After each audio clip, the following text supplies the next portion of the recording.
Les ceintures de sécurité des sièges passagers comportent une boucle en tissu. Quand elle est soumise à une forte pression, la boucle se resserre et l'excédent de tissu peut amortir les passagers. Ces quelques centimètres supplémentaires peuvent faire une grande différence en cas d'accident. Mais c'est différent du côté du conducteur. Comme ce dernier est proche du volant, il est plus sûr pour lui de ne pas avoir cette boucle. Les ceintures de sécurité ont été inventées au milieu du 19e siècle, mais elles n'ont réellement commencé à être utilisées qu'à partir des années 1960. Les capteurs de pré-collision ont fait passer les dispositifs de sécurité à un niveau supérieur. En prédisant efficacement la collision d'une voiture, cette technologie ordonne aux ceintures de se resserrer automatiquement, d'ouvrir les airbags et de prédéclencher les freins afin de réduire le choc. Chaque année, 6 millions d'accidents de voitures se produisent aux États-Unis. C'est pourquoi on doit continuer à développer les dispositifs de sécurité, non seulement pour atténuer les accidents, mais aussi pour protéger plus efficacement les passagers. Les matériaux composant la carrosserie n'ont commencé à être remplacés que durant ces 25 dernières années, passant des alliages d'aluminium et de magnésium à des composites en fibre de carbone. Ces matériaux plus légers permettent non seulement une économie de carburant, mais ils garantissent également que la carrosserie offre une zone de déformation. Quand une voiture heurte un objet, cette zone absorbe l'énergie de l'impact. Mais si cela semble causer plus de dommages à la voiture, cela protège en fait mieux les passagers. Les pare-chocs sont très largement sous-estimés. Et depuis le temps qu'on les utilise, on aurait du mal à imaginer s'en passer. Les pare-chocs ont été inventés à la fin des années 1800. Ils ont tellement évolué qu'on ne se rend plus compte que nous en avons. Mais ils sont bien là, cachés sous les revêtements extérieurs, constitués de mousse ou de plastique compressible entourant une barre renforcée. Toutes les vitres de ta voiture sont en verre, mais le pare-brise est conçu de manière à être incassable. Il est feuilleté, de sorte que quel que soit le choc, aucun éclat de verre ne soit projeté sur les sièges avant. Le verre normal était utilisé jusque dans les années 1950. Au fur et à mesure que les véhicules ont évolué, des modifications y ont été apportées pour assurer plus de sécurité. Les airbags semblent maintenant avoir toujours existé. En fait, ils ont été inventés en 1968 et étaient en avance sur leur temps. Ils ont ensuite lentement gagné en popularité et ils sont finalement devenus obligatoires sur toutes les voitures à partir de 1998. Ils ont aussi évolué et ne se limitent plus à un simple airbag dans le volant. Aujourd'hui, on peut en trouver partout dans la voiture afin d'assurer la sécurité de tous les passagers. Des capteurs de collision, reliés à un ordinateur de bord, détectent le moment où un choc se produit et déclenchent les sacs, qui se gonflent en quelques millisecondes. Il peut être difficile d'anticiper la météo et l'état des routes. À la fin des années 1960, le système anti-patinage ABS a été mis en place sur les voitures. Avant, il était utilisé sur de nombreux avions dont la conception remontait jusqu'à 1908. Il s'est rapidement montré nécessaire sur tous les véhicules, garantissant ainsi une meilleure adhérence sur les surfaces glissantes et un meilleur contrôle des roues lors du freinage. Aujourd'hui, l'ABS a tellement progressé que les dernières versions assurent une détection supplémentaire en cas de forts vents latéraux. Le régulateur de vitesse, inventé en 1948, n'a cessé d'évoluer au fil des années. Aujourd'hui, le régulateur de vitesse adaptatif fait que lorsque la voiture roule à une vitesse constante et qu'elle détecte une voiture plus lente devant elle, elle adapte sa vitesse à cette dernière. D'autres variantes font en sorte que la voiture s'arrête toute seule si le véhicule qui la précède fait de même. Il est facile d'oublier d'allumer ses feux lorsqu'on conduit pendant plusieurs heures. Les feux automatiques sont de plus en plus courants. Des caméras déterminent le type de lumière en temps réel et aident à déterminer quand les feux de route doivent être allumés ou non. Bien que les feux automatiques existent depuis les années 1950, les vieux modèles utilisaient des capteurs sensibles à la lumière et étaient beaucoup moins fiables. Les nouveaux modèles peuvent identifier différentes sources de lumière, qu'il s'agisse du soleil, de la lumière directe d'une voiture venant en face, ou même du reflet d'un panneau, ce qui permet d'adapter les feux et ainsi d'éviter de gêner les autres conducteurs. Il est parfois difficile de s'assurer que personne ne se trouve dans le fameux angle mort, qui cause environ 400 000 accidents par an aux USA. Les capteurs solaires situés dans les pare-chocs arrière, ainsi que les systèmes de surveillance d'angle mort, surveillent les voies adjacentes. Ils alertent le conducteur si un véhicule se trouve sur la voie d'à côté, que ce soit par des lumières qui clignotent sur le tableau de bord ou par des bips sonores, réduisant ainsi le danger.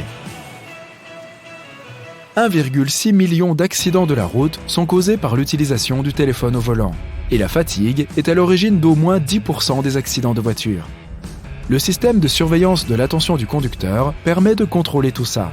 Il fonctionne grâce à des capteurs qui surveillent les mouvements de la voiture et le nombre de corrections de la direction afin de s'assurer que le conducteur reste bien attentif. Lorsque l'ordinateur de bord identifie que le conducteur n'est pas bien réveillé ou qu'il est distrait par son téléphone, il émet des signaux indiquant qu'il est temps de faire une pause. Les pneus sont l'une des parties les plus critiques de ta voiture et sont étroitement liés au type de voie que tu empruntes. De nombreux dispositifs de sécurité dépendent de ces derniers. C'est pourquoi il est très important de t'assurer que tes pneus sont toujours en parfait état. Le système de contrôle de la pression des pneus vérifie la pression de l'air dans les 4 pneus et t'indique quand il faut augmenter ou diminuer la pression pour éviter tout risque. L'évolution constante des technologies permet de garantir ta sécurité sur les longs trajets. Les avertisseurs de franchissement de lignes blanches se concentrent sur le marquage au sol et veillent à ce que la voiture reste sur sa voie. Si elle dévie et s'approche d'une ligne sans clignotant, une caméra l'identifie et le signale au conducteur. La fonction d'assistance au maintien dans la voie suit la même méthode, pour éviter à la voiture d'empiéter sur la voie adjacente. Si elle s'en approche trop, elle réajuste automatiquement la direction pour recentrer la voiture sur sa voie. Les voitures les plus modernes ont même des options de conduite autonome. Les systèmes de pilotage automatique ont fait passer le régulateur de vitesse au niveau supérieur, permettant au véhicule de rester dans sa voie tout en maintenant sa vitesse, mais aussi en le faisant changer de voie lorsque cela est nécessaire.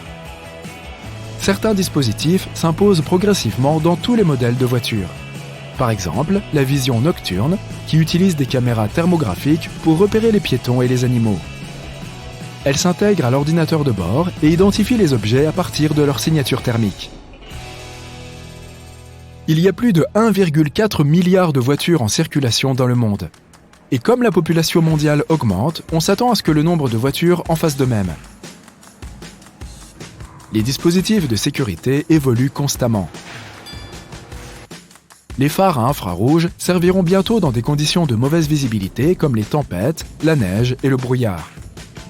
Ils permettront d'améliorer la visibilité du conducteur dans toutes les conditions, sans affecter la vue des autres conducteurs. Les systèmes de contrôle du conducteur seront bientôt capables de surveiller et d'identifier ces différents comportements. Que ce soit lors d'une conduite imprudente ou pour d'autres raisons de sécurité, les voitures auront bientôt la possibilité de prendre le contrôle elles-mêmes, assurant ainsi la sécurité de tous les passagers. Les pare-brises à réalité augmentée qui sont en cours de développement permettent d'afficher certains éléments du tableau de bord sur le pare-brise. Donc, bientôt, toutes les indications les plus utiles apparaîtront juste devant le conducteur, afin qu'il ne quitte plus la route des yeux. Les airbags ne seront plus seulement utilisés à l'intérieur de l'habitacle, mais ils s'activeront également de l'extérieur de la voiture lorsqu'ils identifieront une collision imminente. Ils couvriront toute la surface de la voiture afin de réduire l'impact. Cette technologie pourrait être si avancée que la carrosserie n'aurait même plus besoin d'être réparée. Les futures technologies devraient être si poussées que les voitures elles-mêmes auront leur propre forme de communication. Non pas avec les conducteurs, mais avec les autres voitures. Imagine des voitures partageant des informations lorsqu'elles identifient des barrages routiers, des problèmes sur la route ou certains phénomènes météorologiques. Tout ceci garantira l'itinéraire le plus efficace et un voyage plus sûr.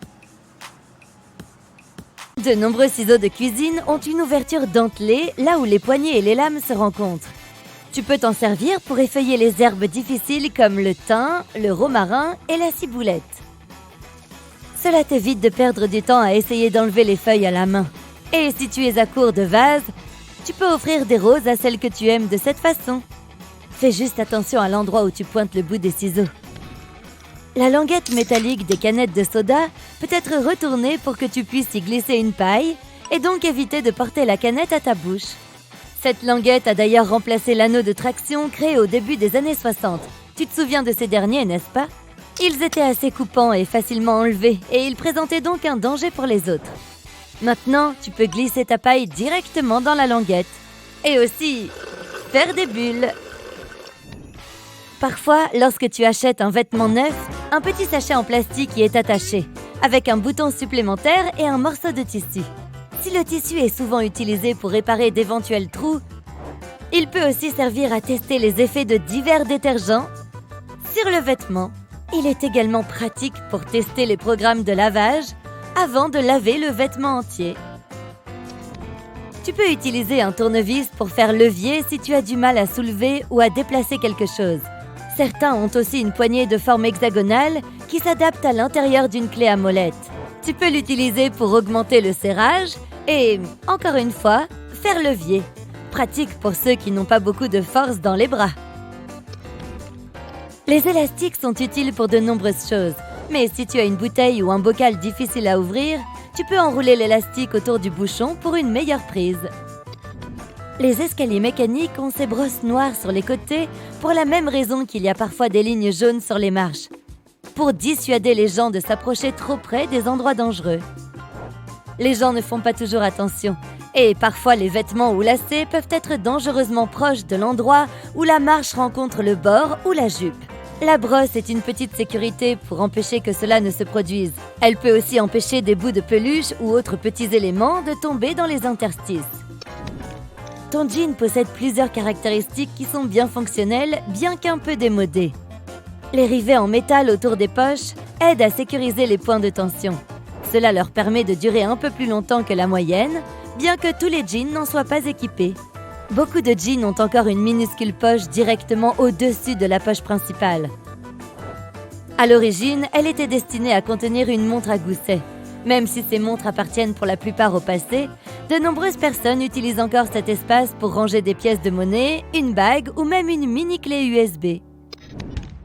Cela peut sembler un peu évident, mais si tu te demandes à quoi servent toutes les rainures sur un pneu de voiture, c'est pour l'adhérence sur la route. Cela dit, elles sont aussi un bon indicateur de l'usure de ton pneu. Si ces rainures ne sont plus aussi profondes et qu'elles affleurent presque la route, il est temps de changer tes pneus. Si tu ne le fais pas, la prochaine fois que tu essaieras de t'arrêter brusquement à un feu rouge, tu seras peut-être surpris de constater que ta voiture s'est transformée en un patin à roulettes géant.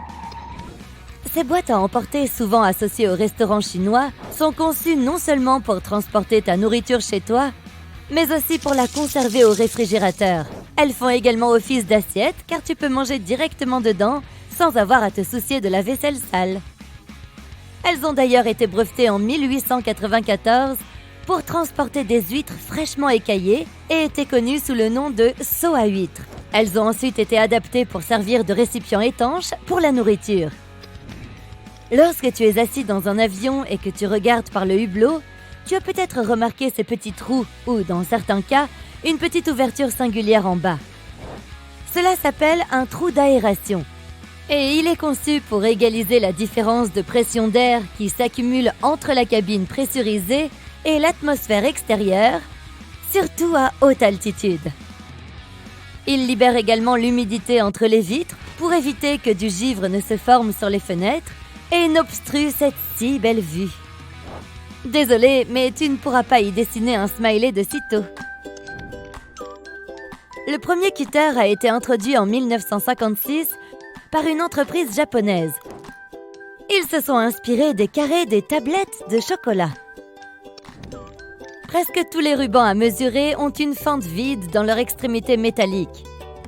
C'est ce qu'on appelle une pince à clous, et tu peux donc l'attacher à un clou ou une vis.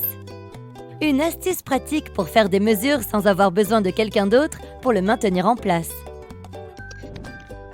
Les épingles à cheveux ont des rainures sur l'une des branches pour mieux maintenir tes cheveux en place. Le côté rectiligne doit être en haut, tandis que les rainures doivent être contre ta tête. On les appelle aussi épingles bob, à cause de la coiffure bob, c'est-à-dire la coupe au carré qui était populaire dans les années 1920, bien que les épingles aient été inventées au 19e siècle. N'oublie pas de les enlever avant de te laver les cheveux. Si tu as déjà remarqué les points noirs texturés sur les pare-brises d'une voiture ou d'un bus, tu as probablement compris que ce n'est pas fait pour décorer. On appelle cela des frites. Et c'est une peinture céramique. Leur principal objectif est de protéger la fenêtre des rayons ultraviolets. Elle crée aussi une surface rugueuse à laquelle l'adhésif peut s'accrocher. Si tu vois un morceau d'adhésif rose dans un coin, n'y touche pas.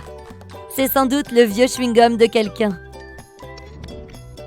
Si tu jettes un coup d'œil au bas d'un cadenas, il y a de fortes chances que tu vois un ou deux petits trous. Ils servent à évacuer l'eau qui a pu être piégée à l'intérieur à cause de la pluie. Ce mini-système de drainage empêche le fonctionnement interne de rouiller ou de geler s'il fait très froid.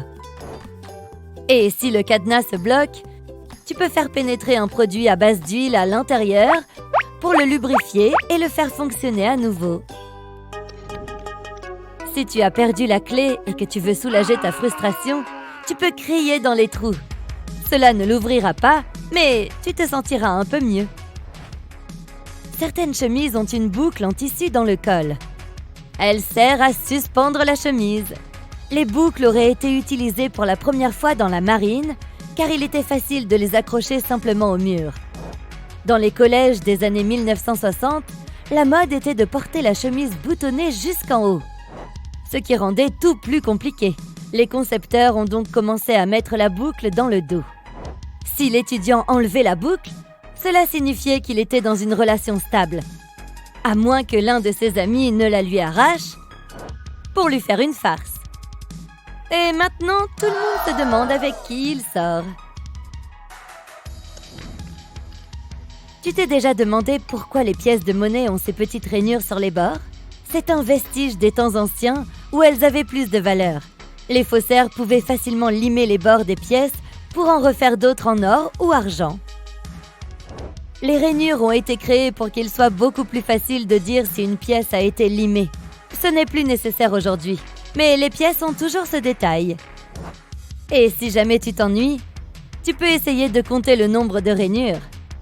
Ou bien, tu peux regarder une autre vidéo sympa. 1952 que William Turnier a créé le design du biscuit au chocolat que nous connaissons aujourd'hui. Les écouteurs filaires pourraient bientôt appartenir au passé, à cause de la technologie sans fil. Mais si tu en as encore, tu as peut-être remarqué les anneaux sur la prise des écouteurs. Un anneau symbolise un son mono, 2 anneaux symbolisent un son stéréo, et 3 anneaux signifient que tu as un son stéréo et un microphone intégré. Les anneaux iconiques orange, rouge, violet, jaune et vert citron des céréales Fruit Loops cachent un secret. Ils ne représentent pas des saveurs de fruits différentes. Tous ces anneaux ont les mêmes saveurs de fruits mélangées ensemble. Les couleurs sont juste là pour faire joli. Le E du logo de Dell est incliné parce que le fondateur, Michael Dell, voulait que sa technologie renverse le monde. Une boussole utilise des aimants pour pointer vers le nord magnétique, mais ce n'est pas exactement le nord géographique. Le pôle nord de l'aimant d'une boussole pointe vers le nord car le nord et le sud s'attirent. Le pôle magnétique sud de la Terre est proche du nord géographique, tandis que le pôle magnétique nord est proche du sud géographique de la Terre. Déroutant, n'est-ce pas? Ces petites taches rouges que tu vois parfois après avoir cassé un œuf ne doivent pas t'inquiéter. Les minuscules taches de sang peuvent être causées par une petite rupture d'un vaisseau sanguin de la poule pendant qu'elle pondait l'œuf. Les œufs avec ces taches de sang peuvent être consommés sans danger, mais tu peux enlever cette tache si tu le souhaites. Cela n'affectera pas le goût de l'œuf. Ketchup est un mot issu de nombreuses cultures, incluant la Chine, la Malaisie et l'Indonésie. Il désignait à l'origine une sauce de poisson marinée. Catsup est également une orthographe acceptable utilisée, même si ketchup est la façon la plus populaire de l'orthographier de nos jours. Le logo d'Airbnb n'est pas un trombone plié comme il peut sembler l'être à première vue. Le bello, comme on l'appelle, pour belonging, signifie plus que cela, puisqu'il contient le visage d'une personne, le symbole de la localisation et un cœur pour l'amour. Tous réunis, ils forment le A emblématique d'Airbnb et le symbole de la convivialité. Le colorant alimentaire E120 ou rouge naturel 4, alias carmin, est fabriqué à partir de minuscules scarabées. Il a été utilisé pour colorer de nombreuses choses, des gâteaux aux bonbons en passant par les boissons. Cette brillance sur les bonbons vient aussi des insectes. Cette fois, c'est la femelle de la cochenille Keria lacca. Ce coléoptère laisse derrière lui une substance qui est grattée sur les arbres pour être transformée en gomme séchée qui donne cet aspect brillant. Le logo de Mozilla Firefox n'est pas un renard qui entoure la planète, c'est un panda roux. Le nom Firefox est la traduction anglaise de son nom chinois. Les couvercles de bouches d'égout dans la rue sont ronds pour des raisons de sécurité. Dans les civilisations passées, comme la Rome antique, les bouches d'égout étaient des plaques de pierre de forme carrée. Malheureusement, elles étaient sujettes aux accidents. S'il n'était pas placé correctement, un couvercle carré pouvait glisser en diagonale dans le trou. La généralisation des couvercles ronds a éliminé ce problème, puisqu'en l'absence d'angle, ils ne peuvent pas tomber dans le trou. La tomate n'est techniquement pas un légume, mais un fruit. Les bananiers ne sont pas apparentés aux palmiers ni aux arbres, ce sont des herbes. Le bananier est considéré comme une herbe car il ne développe jamais un tronc ligneux comme le fait un arbre. Au lieu de cela, il forme une tige charnue, dite succulente, comme la citronnelle ou son cousin le gingembre. On peut aussi les considérer comme des baies. La couleur du Golden Gate Bridge n'était pas censée être le rouge orangé qu'elle est aujourd'hui. On a suggéré beaucoup d'autres couleurs originales comme le noir avec des rayures jaunes ou même le motif sucre d'orge pour le rendre visible pour les navires et les avions qui passent, surtout dans le brouillard fréquent de San Francisco. Mais lorsque l'acier est arrivé, recouvert d'un apprêt orange pour le protéger de la rouille, l'architecte a préféré la couleur International Orange et elle est restée. Les pattes à l'arrière des claviers ne sont pas conçues pour soulager tes poignets. Utiliser ces pattes trop longtemps peut les fatiguer et ralentir la frappe. Ces pattes articulées sont simplement là pour t'aider à mieux voir les lettres et les chiffres si tu ne sais pas taper à l'aveugle. La couleur d'un piment ne révèle rien sur son goût ou sa chaleur. En général, plus un piment est petit, plus il sera fort. La chaleur ne vient pas des graines comme on le croit, mais des membranes blanches qui les retiennent. Caché dans le logo Toblerone de la montagne se trouve l'image d'un ours debout sur ses pattes arrière. C'est parce que les ours sont très importants pour Berne, l'une des plus grandes villes de Suisse où le fondateur a créé la fameuse barre chocolatée triangulaire. Toblerone est aussi un jeu de mots sur le nom de la famille du fondateur, Tobler, et le mot italien Torone qui signifie une variété de nougat. L'espace vide sous une tasse de nouilles est là pour protéger les nouilles pendant le transport. Cette technique s'appelle une suspension intermédiaire. Non seulement elles sont mieux protégées dans leur gobelet en polystyrène, mais cela aide aussi ces nouilles à ramollir plus uniformément et plus rapidement.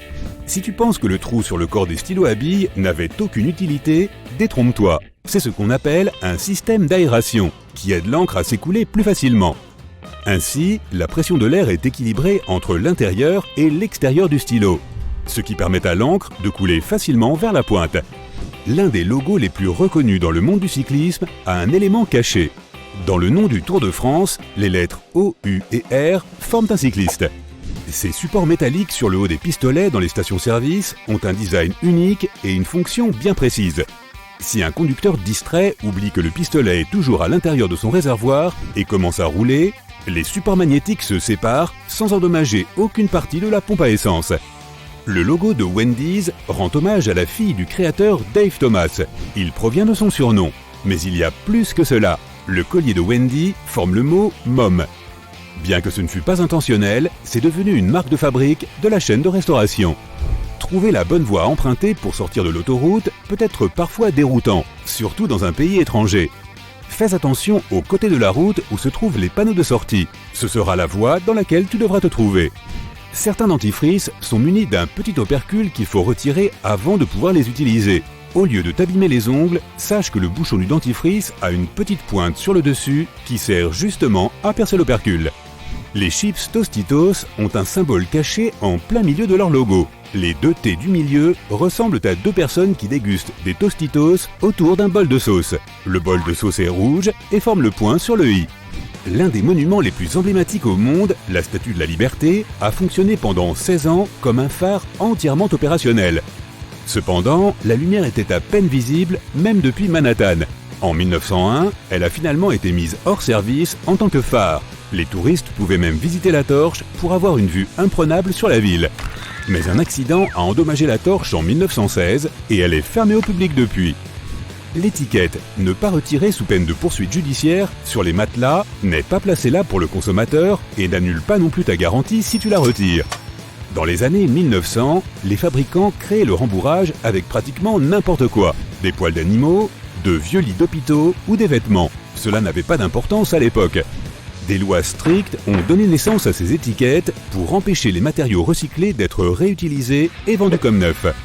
Le logo de Toyota est plus qu'une simple combinaison aléatoire de cercles. Les trois ovales qui se chevauchent symbolisent la fusion des cœurs des clients et de Toyota. Un California Sushi Roll est composé d'algues, de riz, de concombres, d'avocats et de chair de crabe. Sauf que ce n'est pas du tout de la chair de crabe. Le surimi est une imitation de la chair de crabe. Il est fait de poisson blanc mélangé avec du sucre à la place des crustacés. Le mélange de poisson est ensuite chauffé et pressé pour le mettre en forme. Le logo de Beats est simplement un B minuscule à l'intérieur d'un cercle rouge. Le cercle représente une tête humaine et le B a la forme d'un écouteur. Tous ces petits points noirs sur les bords des vitres de voiture s'appellent des frites. C'est de l'émail noir peint qui est mis sur les pare-brises pendant la fabrication. Il bloque les rayons ultraviolets et aide à répartir les températures entre le métal et le verre. Il y a 24 symboles cachés dans le logo d'Unilever. Un soleil, une colombe, une plante, une étincelle, un piment, une cuillère, un bol, une fleur, une crème glacée, une main, des cheveux, des lèvres, un tourbillon, un poisson, des vêtements, une abeille, des particules, un emballage, une transformation, des vagues, un extrait d'ADN, des palmiers, un cœur et le symbole du recyclage. Ils sont censés représenter les valeurs et les produits de l'entreprise. Les épingles à cheveux sont conçues de façon à ce que la partie en zigzag se place sur ton cuir chevelu et non la partie plate. Cela donne une meilleure prise sur les cheveux et la peau, ce qui fait que l'épingle reste en place plus longtemps. Tu t'es déjà retrouvé à attendre dans une voiture sans savoir quoi faire? Moi oui, il se peut que tu te sois mis à tripoter les appuis-têtes. Oui, tu peux les retirer complètement, et c'est assez facile en plus. Ça paraît inutile, mais si tu es bloqué dans la voiture et que tu dois briser une vitre, c'est assez pratique. C'est ça que je fais à chaque fois. Les boîtes de papier alu aussi ont un secret. Sur les côtés de la boîte, il y a des petites languettes que tu peux pousser vers l'intérieur. C'est super simple et c'est ce qui maintient le rouleau en place. Grâce à ces languettes, il est beaucoup plus facile de dérouler et de déchirer le papier. Tu t'es déjà demandé pourquoi tu avais la sensation d'avoir une meilleure prise sur les outils, les poignets et même les stylos lorsqu'ils sont recouverts de caoutchouc? À l'échelle réduite, la kératine, contenue dans la couche externe de la peau, est rugueuse et rigide. Mettons que tu attrapes un métal ou un verre qui est rigide, mais dont la surface est lisse et imperméable. Quand tu entres en contact avec cette surface, la zone de contact est réduite, tout comme la friction au début. Tes pores sécrètent de l'humidité, c'est comme ça que la kératine est hydratée et devient flexible. Dans ce cas, la zone de contact nécessite donc plusieurs secondes avant d'atteindre l'humidité nécessaire, laquelle est atteinte presque immédiatement en cas de contact avec des matériaux flexibles comme le caoutchouc. Ce processus est utilisé par nos récepteurs tactiles lorsqu'on veut identifier des matériaux. Les pompons sur les bonnets et autres chapeaux ont bien une utilité.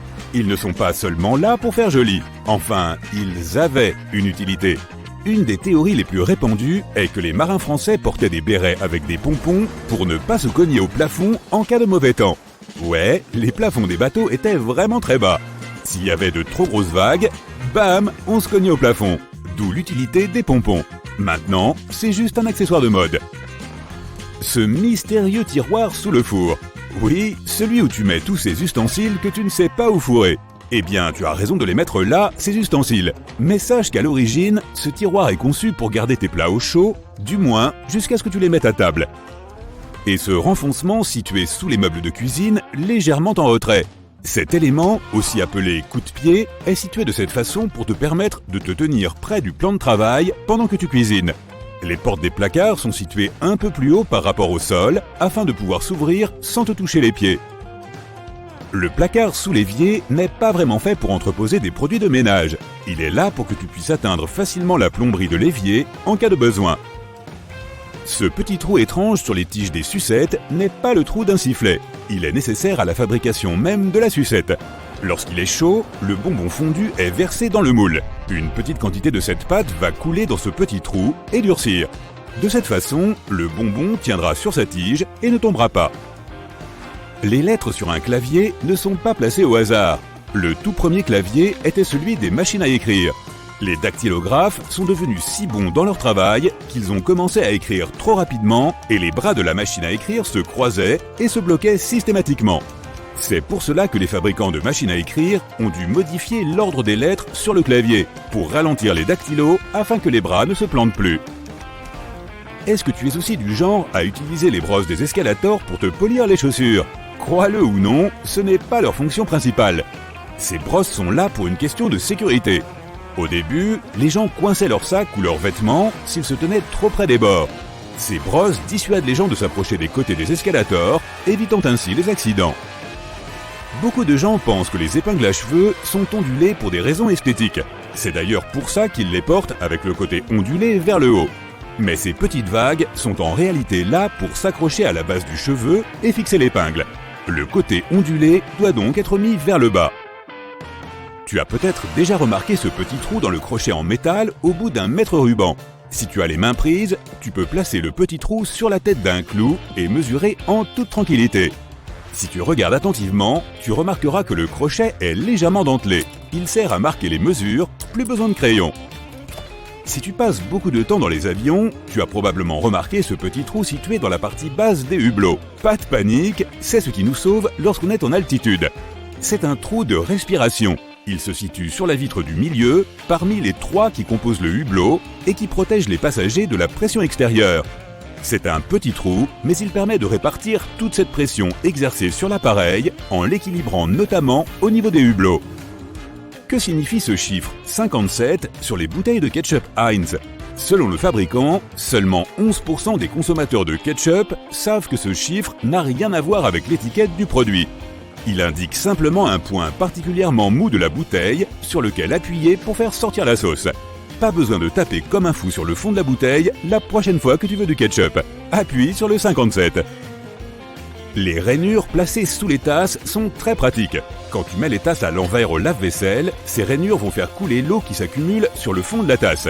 Tu éviteras ainsi de t'éclabousser les pieds en vidant ton lave-vaisselle.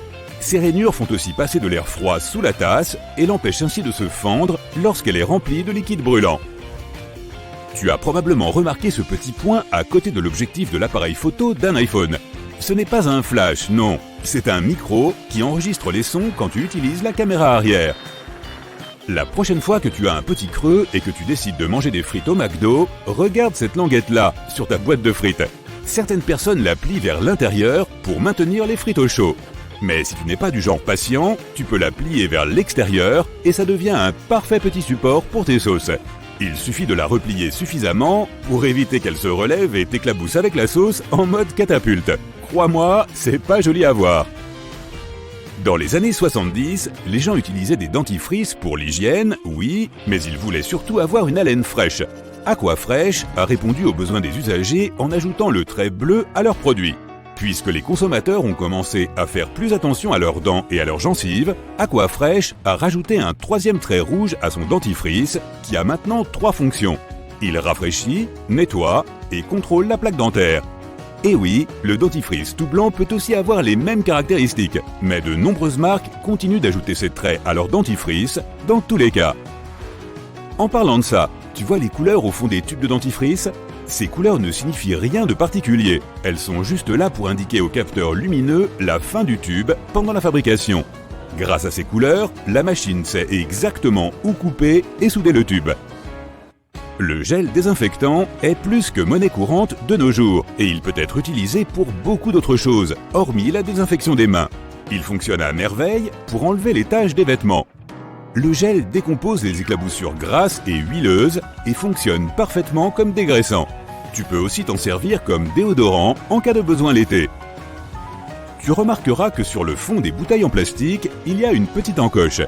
Ça s'appelle une rampe d'indexation. Et sans ça, ta bouteille aurait un aspect complètement différent. Ces bouteilles sont produites en série dans des usines qui emploient des machines.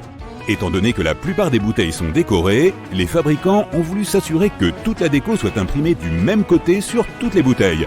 D'où l'invention de la rampe d'indexation, que les anglophones appellent aussi « decorating lug ». Elle permet de maintenir chaque bouteille dans une même position dans la machine qui appose ses décorations. Sans ça, les ouvriers devraient assister à tout le procédé et remettre en place chaque bouteille à la main.